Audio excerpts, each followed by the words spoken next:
Hello friends, welcome to my channel. आज हमने factorial की ही जो है वो एग्ज़ाम्पल को कंसिडर किया है। उसमें जो पिछली एग्ज़ाम्पल थी, जो पिछली वीडियो में हमने जो एग्ज़ाम्पल पढ़ी थी वो सिंपल फिक्टोरियल था यूजिंग फॉर लूप। लेकिन अब जो हम एग्ज़ाम्पल पढ़ रहे हैं फिक्टोरियल की, इसमें हमने जो है वो फंक्शंस यूज़ करने हैं कि हम फंक्शंस के थ्रू जो है वो फिक्टोरियल्स को कैसे फाइंड कर सकते हैं। अब हमारे पास एक चीज़ को करने के 100 तरीके होते हैं, तो मतलब कि हम सिंपल तरीके से भी कर सकते हैं और फंक्शंस के थ्रू भी कर सकते हैं। अब ये स्टेटमेंट की रिक्वायरमेंट डिपेंड करता है कि हमें क्या चीज़ जो है वो रिक्वायर है। तो अब हम फंक्शंस को पढ़ते हैं। फंक्शंस के थ्रू हम फिक्टोरियल कैसे फाइंड करते हैं। सबसे पहले ये हेडर सेक्शन है, इसको आपने नहीं भूलना। फंक्शन की जो सबसे पहली जो हमारे पास लाइन होती है फंक्शंस के प्रोग्राम्स के अंदर, कोड्स के अंदर, तो वो हमारे पास ये होती है फंक्शन डिक्लेरेशन। इसमें हमने फंक्शन को जो है वो ये फैक्ट जो है ये हमारे पास फंक्शन का नेम है और हमने उसको डिस्क्राइब कर दिया, डिक्लेयर करवा दिया कि हमारे पास इंटीजर डाटा टाइप का फंक्शन है जिसका नेम हमारे पास फैक्ट है और इसके अंदर जो यूज़ होने वाला वेरिएबल है वो a है और उसकी डाटा टाइप हमारे पास इंटीजर की है। और फिर उसके बाद जब हम डिक्लेरेशन करते हैं हम एंड पर सेमीकोलन ज़रूर लगाते हैं, टर्मिनेटर का साइन। तो इंट हमारे पास फिक्टोरियल यानी कि फ़ंक्शन की डाटा टाइप हो गई, फिक्टोरियल हमारे पास फंक्शन का नेम हो गया, फंक्शन के वेरिएबल्स में हमारे पास a है और उसकी डाटा टाइप हमारे पास वो भी इंटीजर है।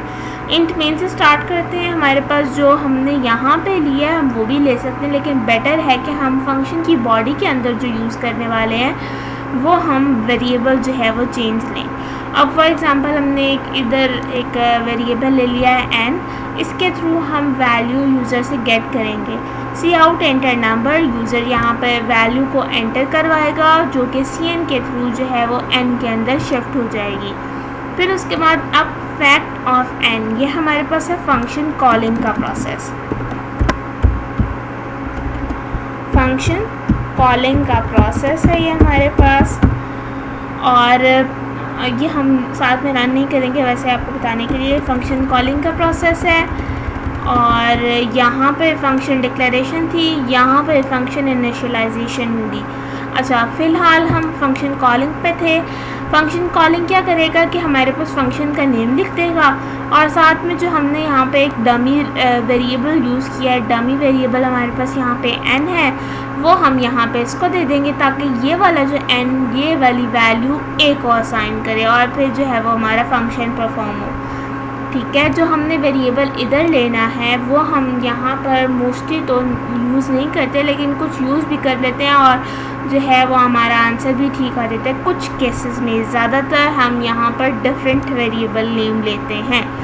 अब यहाँ पर हमने a लिया था, यहाँ पे हमने n ले लिया। अब हमने इसको जो है वो इसको पास करवाना है, इस फंक्शन को पास करवाना है और ये फंक्शन जब पास करेगा इसको, तो ये वाली n की जो वैल्यू फॉर एग्ज़ाम्पल यूज़र ने फॉर एग्ज़ाम्पल 5 एंटर किया है, तो यहाँ पर जो ये 5 था ये इसको असाइन हुआ और ये 5 जाकर फिर a को असाइन हो जाएगा। ठीक हो गया। फिर इस तरह रिटर्न 0 करके हमारे पास फंक्शन की डिक्लेरेशन और बॉडी ख़त्म। फिर उसके बाद हमारे पास आ जाती है फंक्शन इनिशियलाइजेशन। अब इनिशियलाइजेशन में हम क्या करते हैं कि इंटीजर जो हमने यहाँ पर फंक्शन डिक्लेरेशन के लिए लाइन लिखी थी, एक्सप्रेशन लिखा था, सेम टू सेम हमने इनिशियलाइजेशन में भी लिख देना। और यहाँ पर बस एक फ़र्क ये है कि यहाँ पर टर्मिनेटर साइन होता है डिक्लेरेशन में, इनिशियलाइजेशन में टर्मिनेटर साइन नहीं होता। ठीक हो गया। फिर उसके बाद इनिशियलाइजेशन में हम क्या करेंगे, अब हमने जो मेन एक्सप्रेशन है या जो मेन फार्मूला होता है ना वो हम इनिशियलाइजेशन में लगाते हैं और जो डिक्लेरेशन में होता है वो हमारे पास जो बॉडी ऑफ द फंक्शन होती है उसमें हमने जो है वो सिंपल वो वैल्यूज़ लेनी होती हैं, यूज़र से गेट करनी होती हैं, या जो अगर कोडर ने खुद देनी होती हैं वो सिंपल वैल्यूज़ यहाँ पे लिखी जाती हैं और फिर कॉलिंग करके वापस फंक्शन को पहुँचाई जाती हैं। ठीक है। और जो इनिशियलाइजेशन है इसमें हम मेन जो एक्सप्रेशन जो फार्मूलाज यूज़ करने वाले हैं उसके लिए हम यहाँ पर जो है वो डिस्क्राइब करेंगे सिचुएशन को। अब यहाँ पर फैक्टोरियल करने के लिए हमने लास्ट वीडियो में देखा था, फैक्टोरियल करने के लिए हमने उसमें 2 वेरिएबल्स यूज़ किए थे, एक काउंटर वेरिएबल और एक फैक्टोरियल का खुद का वेरिएबल।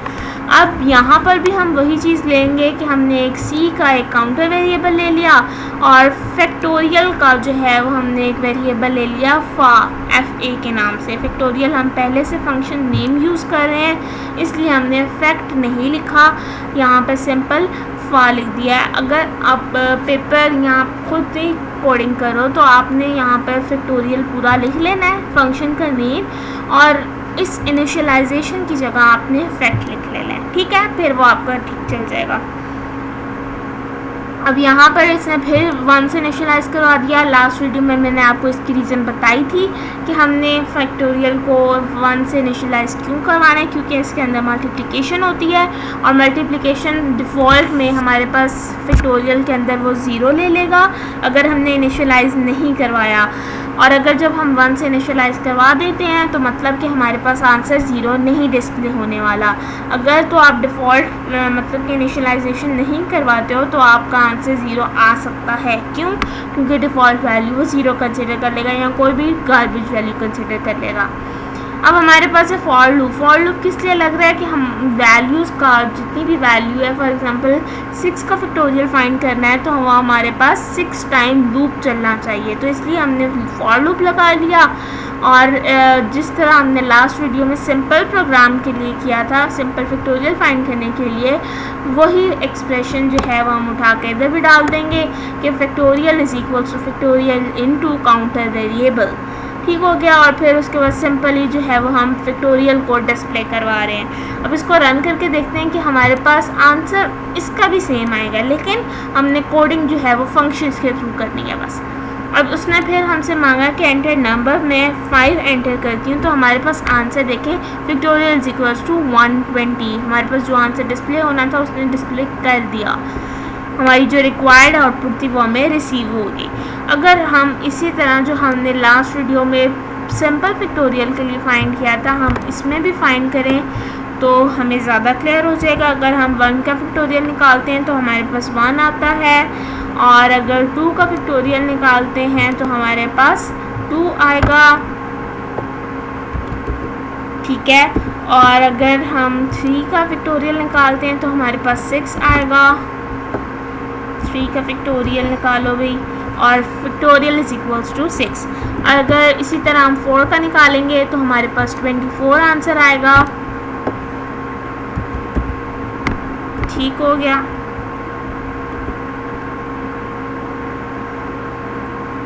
ठीक हो गया, हमारे पास आंसर 24 आएगा। फिर इसी तरह हमने जो है 5 के लिए करना है तो हमारे पास आंसर इसका 120 आ जाएगा, ठीक है। That's for, thanks for watching and please subscribe my channel.